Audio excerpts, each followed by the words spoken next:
tu veux changer, tu veux évoluer, il y a une barrière à fracturer, c'est celle de l'ego. L'ego. L'ego. Ce persona intérieur qui est un mélange de tout un tas de constructions de ta vie, tes croyances, tes limites, ce qu'on t'a dit, tes peurs, etc. C'est l'ego. L'ego, parfois l'ego, on l'attribue souvent, on l'attribue souvent à la fierté. L'ego, on l'attribue à la fierté. Parce que quelqu'un qui a de l'ego, c'est quelqu'un qui est fier, qui est fort. Souvent on met fierté et force dans le même cadre, alors que fierté et force sont deux choses totalement différentes. La fierté, ça va être le fait de ne pas faire quelque chose à l'encontre de ses propres émotions. Alors que quelqu'un de fort, c'est pas forcément ça. Tu peux être fort en acceptant des choses que d'autres vont te dire que tu es faible. Mais tu es juste fort émotionnellement parce que tu arrives à dissocier tes émotions et tes sentiments pour ne pas faire des choix émotionnels. C'est qui est le plus fort? C'est celui qui a de l'ego ou c'est celui qui accepte ses émotions? Qui est le plus fort?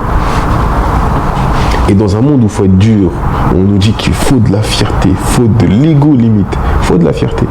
Il faut de la fierté dans la vie. On te manque de respect, tu restes quelqu'un de fier. Et encore, ça c'est à la limite de ta perception à toi. Parce qu'on a, vous savez, vous faites quelque chose de mal, ils s'en fichent, tu comprends? Mais jusqu'à où? Parce qu'aussi il faut un processus de compréhension que là ce que tu fais c'est mal. Est-ce que tu te rends compte que ce que tu es en train de faire c'est mal? Moi j'ai de la fierté, mais au bout d'un moment ma fierté va aussi s'activer. Il y en a, leur fierté elle s'active pas aussi rapidement que d'autres. Et parfois c'est même pas de la fierté, certains, c'est juste de l'émotion non contrôlée. L'émotion non contrôlée ce n'est pas de la fierté. Émotion non contrôlée. Non contrôlée. C'est pas forcément de la fierté. Ah ouais, l'émotion non contrôlée c'est pas forcément de la fierté. Et vous savez, pour devenir un nouveau homme, un nouvel être humain, faut fracturer l'ego. Fracturer l'ego, c'est le mettre face à des réalités dans lesquelles les émotions vont faire très mal, vont te secouer intérieurement. C'est là que l'ego rentre en jeu. J'ai remarqué un truc, dans cette terre, nous les hommes, on a beaucoup d'ego. Plus que les femmes. Les femmes ont moins d'ego que l'homme. C'est pour ça qu'elles arrivent plus facilement à accepter certaines choses. C'est parce que l'ego chez les femmes ne se présente pas de la même manière que l'ego chez l'homme. Et moi j'avais lu une partie d'un livre d'Iceberg Slim que j'ai toujours pas fini de lire, qui nous faisait comprendre exactement ça. C'était que ce qui se passe autour de toi, tu vas pas pouvoir le contrôler. Tout ce qui se passe autour de toi, tu ne peux pas le contrôler. Mais ce qui se passe dans ta tête, le film qui se joue dans ta tête, ça tu peux le contrôler. Tu vois? Ça veut dire que pour ne pas te faire briser en prison, tu dois mettre dans tes schémas de pensée, tu vois, les films que tu te joues dans ta tête doivent être au maximum le plus positif. Et ça, il y a des détenus qui l'ont compris, ceux qui purgent de longues peines. Parce qu'au bout d'un moment, tu sais, quand tu purges une longue peine, je pense que ta perception n'est pas la même que d'autres qui ont de la liberté. Parce que toi, on te l'a arraché, ta liberté physique. Mais la liberté mentale, elle est dans ta tête. Comme beaucoup disent, tu peux me briser de l'extérieur, mais à l'intérieur, tu peux pas me briser. Tu comprends? Tu peux pas les briser à l'intérieur de tout ce qu'il pense, tous les messages qu'il se dit, toutes les pensées qu'il a sur lui, sur toi. Comment il te voit, comment il se représente, tu ne pourras jamais le casser. Et pour casser souvent ces gens qui sont ultra forts mentalement, on va user de médicaments, on va les piquer. On va essayer de jouer sur le physique pour les endormir intérieurement petit à petit pour pouvoir briser leur intérieur. Ok?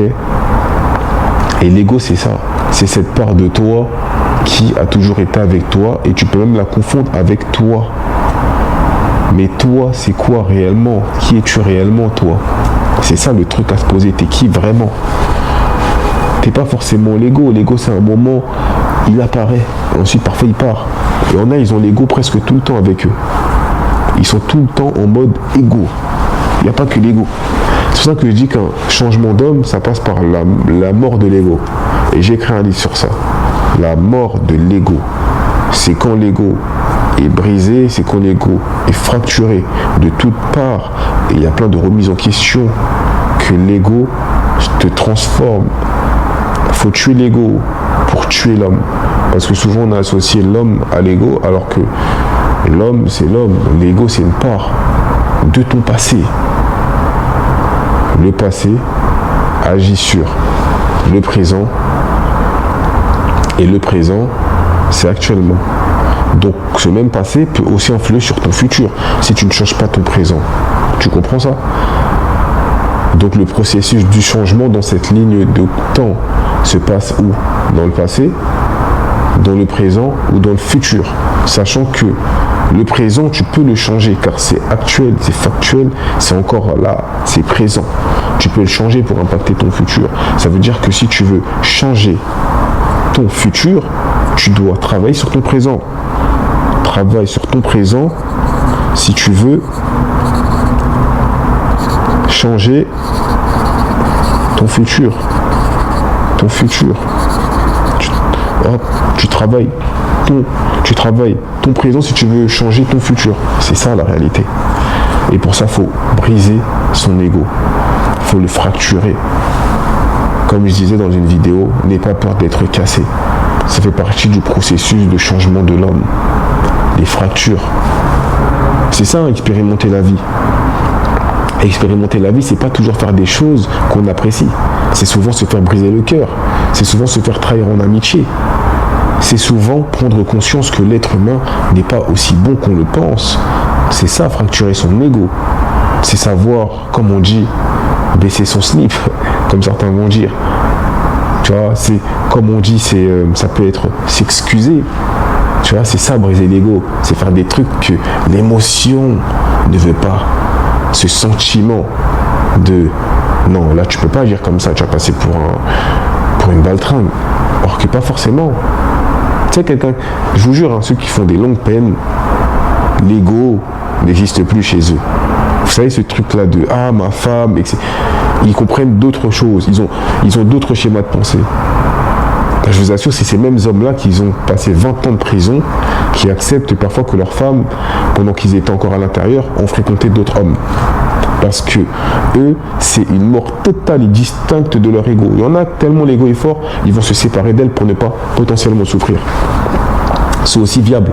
Mais il y en a, dites-vous, ils acceptent. Ils se disent quoi? Cette personne-là est là pour moi, même si elle a peut-être d'autres relations à l'extérieur. En tout cas, avec moi, à l'intérieur, elle me soutient. Vous savez, il y en a, ils ne se posent même pas ces questions-là. Parce qu'en fait, ils en ont pour longtemps. Ils en ont pour longtemps. Et tu sais, quand tu es tout seul, c'est dur.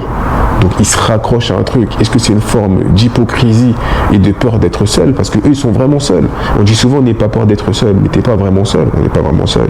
Tu as ta famille, tu as tes frères et sœurs, tu as tes amis autour de toi. Tu as de quoi communiquer. Alors que quand tu es privé de toute communication, tu es seul et que la seule personne qui te rattache à l'extérieur, c'est quelqu'un qui vient te voir pour te donner de la force de temps en temps.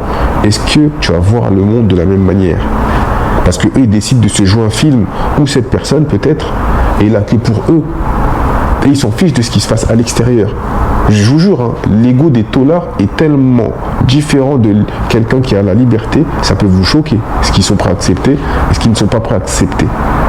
Tu vois? Parce qu'ils se projettent un autre genre de film. Ils arrivent à... J'ai l'impression qu'ils vivent ils vivent en dissocié. J'accepte le moment présent et toi, ce que tu fais quand tu sors de mon champ de vision, c'est plus mon problème. À partir du moment où tu es bien avec moi, quand on se voit. C'est un autre type de raisonnement. Donc, pour changer, il faut briser son ego. Il faut être dans l'émotionnel. Il faut se remettre en question. Si tu veux changer, il faut travailler sur le présent. Parce que c'est le présent qui va impacter ton futur. Ok? c'est ton présent qui va impacter ton futur, mais il ne faut pas non plus cacher sous un tapis le mal qu'on a pu te faire. Faut se remettre en question. Tu comprends? Réfléchis. Le changement, c'est le brisage de cet ego. Il faut le casser, il faut le fracturer. Parce que toutes ces fractures vont faire que tu vas voir le monde d'une autre manière. Et sache que tu peux changer ton monde intérieur, mais pas ce qui se passe autour de toi. Donc ce n'est qu'une question de perspective, de vision et de comment tu acceptes les choses.